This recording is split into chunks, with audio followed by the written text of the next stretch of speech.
When it comes to puffer fish, many people immediately think of a poisonous fish, containing a highly toxic substance that can cause death. However, few people know that millions of puffer fish are still consumed every year in Japan, a country that has turned this dangerous dish into a culinary delicacy. Not only catching them in the wild, the Japanese are also pioneers in raising puffer fish using a modern model in the middle of the ocean, where the waves are rough.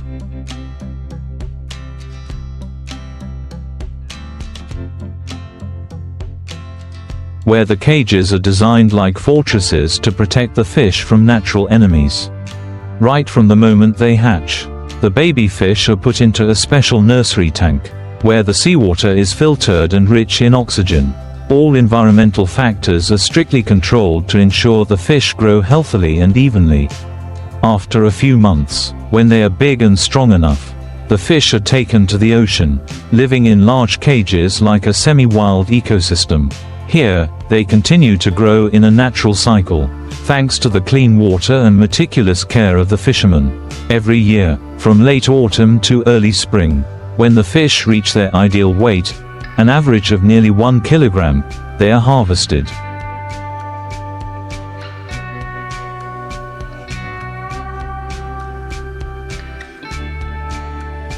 This is when the fish meat is most delicious, firm and reaches a safe level of toxin content, thanks to the strict control process throughout the farming process. In the processing area, only licensed chefs are allowed to handle this special fish.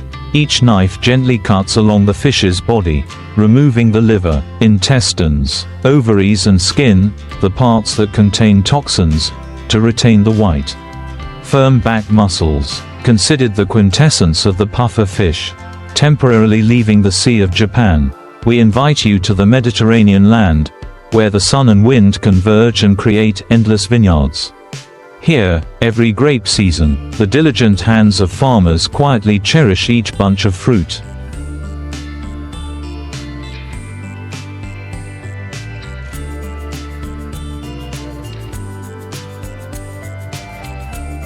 Carefully selecting the round, plump and evenly colored ones. The grapes are cut with manual scissors and placed gently in baskets, not only to keep their shape, but also to preserve the natural flavor bestowed by the land and sky. All of this is like a respectful ritual for each drop of future wine. After harvesting, the grapes are quickly transferred to the factory by a closed conveyor system, saving time while ensuring maximum hygiene and quality. Here, the crushing and pressing process takes place gently so as not to break the seeds.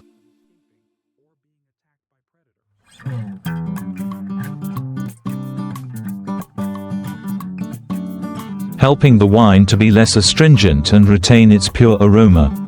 The mixture of grape juice and skins is led into fermentation tanks by a specialized pipe system, using low pressure to preserve the structure and delicate flavor. These tanks are usually made from high-quality oak and are equipped with modern sensors to continuously monitor parameters such as temperature, pH and sweetness. Step by step, winemakers are like artists who infuse their souls into each drop of grape, turning them into the essence that is preserved over the years. Wine is not just a drink, it is a blend of nature, time and human effort. Each bottle of wine is a slice of memory, the taste of the land and climate, a testament to the enduring passion for traditional craftsmanship.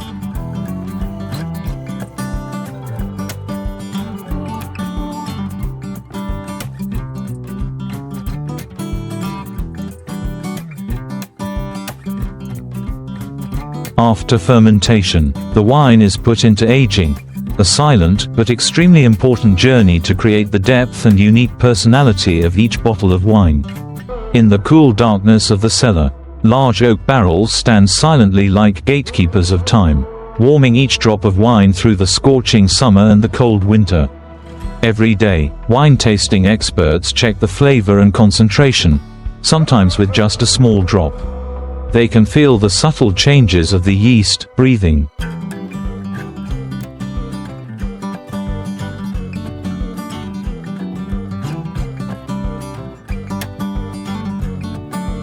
living inside the barrel. They are not just winemakers, they talk to each drop of wine. Listen and understand. When the flavor has reached the desired harmony, the wine is passed through a sophisticated filtration system to remove sediment. Then bottled by hand or by a modern chain depending on the size of the winery. Each bottle of wine, whether high-end or popular, carries within it a part of the soul of the land, of the people, and of the past seasons.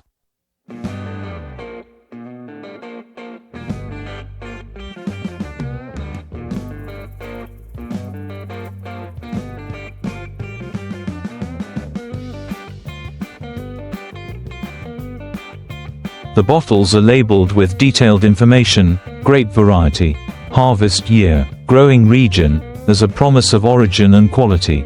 Some bottles are even capped with traditional corks, a symbol of classicism and respect for the long-standing natural fermentation process. And then, the barrels of wine are on their way to fancy restaurants, private wine cellars, or simply a cozy family dinner table, where people raise glasses.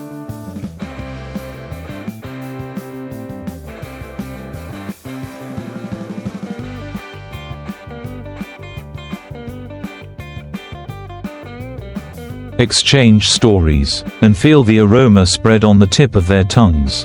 Back in the vast ocean, the pufferfish boats still quietly bob in the waves. The sea farmers patiently care for each fish as if nurturing a precious life. The fish food is carefully selected, usually a mixture of processed sea fish, rich in protein, guaranteed to be absolutely safe. Every day, aquaculture engineers check water quality, salinity, temperature and dissolved oxygen levels to keep the fish's habitat at ideal levels.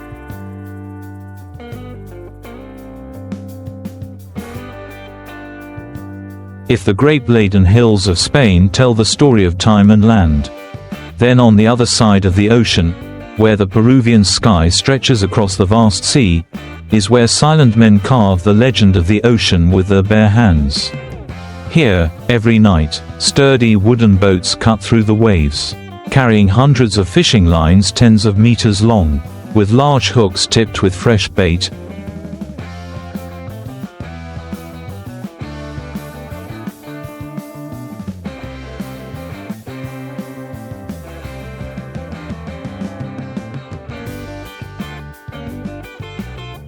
Mainly sardines and anchovies, to lure giant creatures lurking in the depths. Giant squid, a sea monster lurking in the dark, with a body several meters long and a monster-like power, is their target. Without using complicated machinery, Peruvian fishermen believe in experience, endurance and emotional rhythm combined with the waves. Each strong jerk from the seabed is a fierce confrontation, man against squid.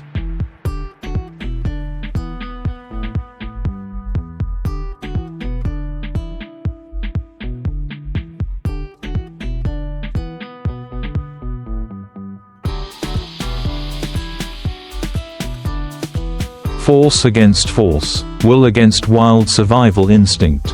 When a squid is hooked, the fisherman will wrap the rope around his arm, stand on the edge of the boat, and use all his strength to pull the dozens of kilograms of creature onto the deck. The squid struggles violently, spraying black ink like clouds before a storm. But at that very moment, the primitive life and bravery of the human being collide directly with nature.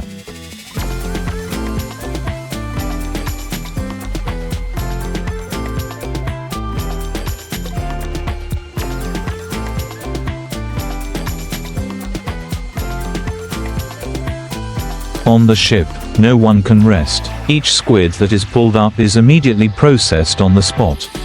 The sailors quickly use knives to separate the squid's body from its tentacles, remove the internal organs, and scrape off the outer skin to prepare for the preservation process. All is done right on the deck, where high-pressure lamps illuminate the entire deck soaked in seawater and black ink. Like a rough but realistic stage, giant iceboxes are prepared.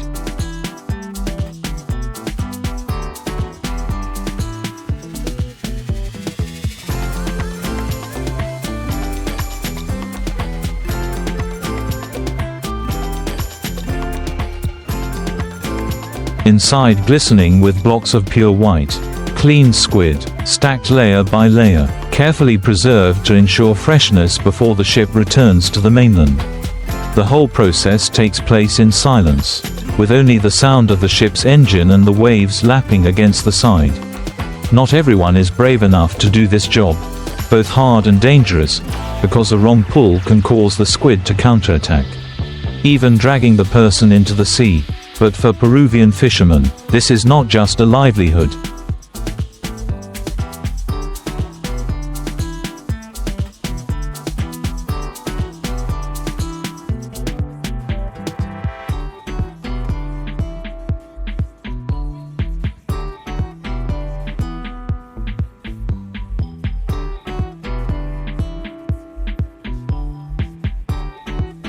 It is the pride, the identity, the spiritual strength of those who live on the sea and understand that nature only rewards those who dare to face the greatest challenges. Each giant squid when it reaches the shore is a treasure. The meat is thick, white, firm, and can be processed into hundreds of dishes, from grilled, fried, steamed to frozen seafood for export. Even the tentacles are used and processed separately as a high-class specialty.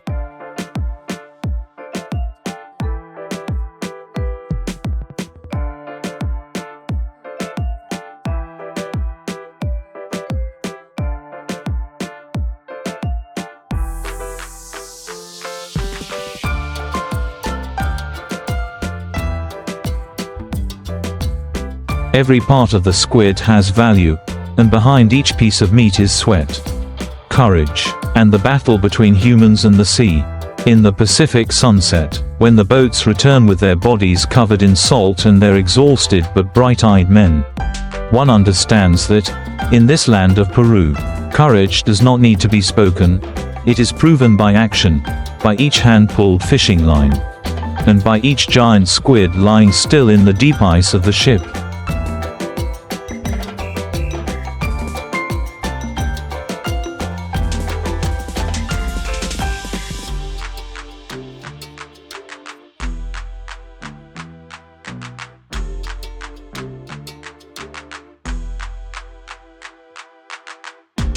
When the ship docks in the early morning, the fishing port immediately becomes bustling. Hundreds of ice boxes filled with giant squid are brought ashore, each cold squid still dripping with seawater.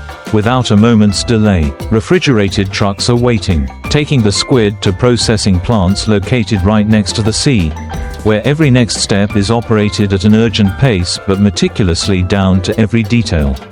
At the factory, workers wear white uniforms, gloves, and masks.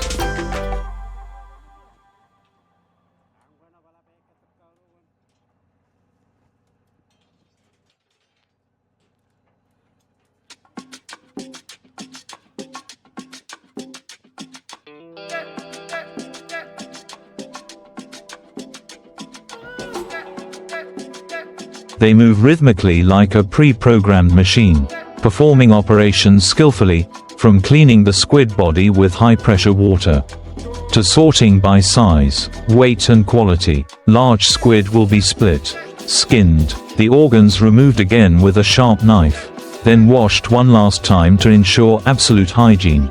The thickest part of the meat will be put into the cutting machine to create even,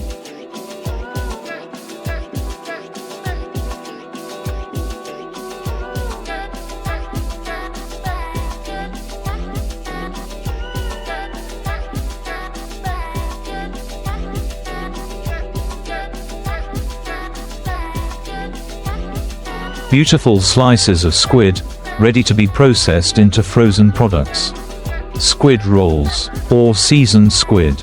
In a separate area, tentacles as big as an adult's arm are cut off and packaged separately, because in many markets, squid tentacles are the preferred part for grilling or processing into high-end snacks. Each curved, dark tentacle, covered with a smooth rubbery membrane, is treated with hot steam to soften before being packed in trays.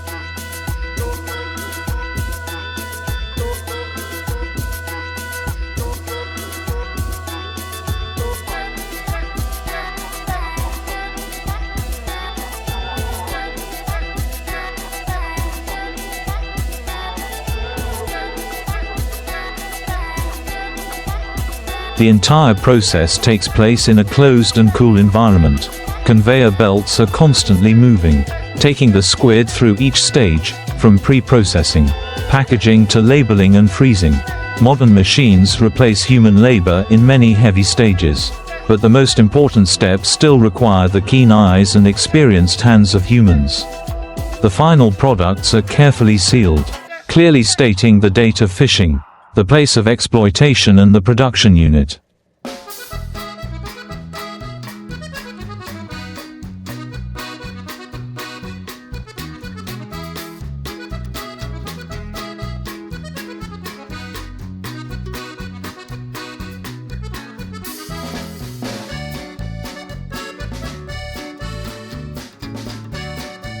From there, those white squid pieces make their way to supermarkets, restaurants, and even family meals all over the world.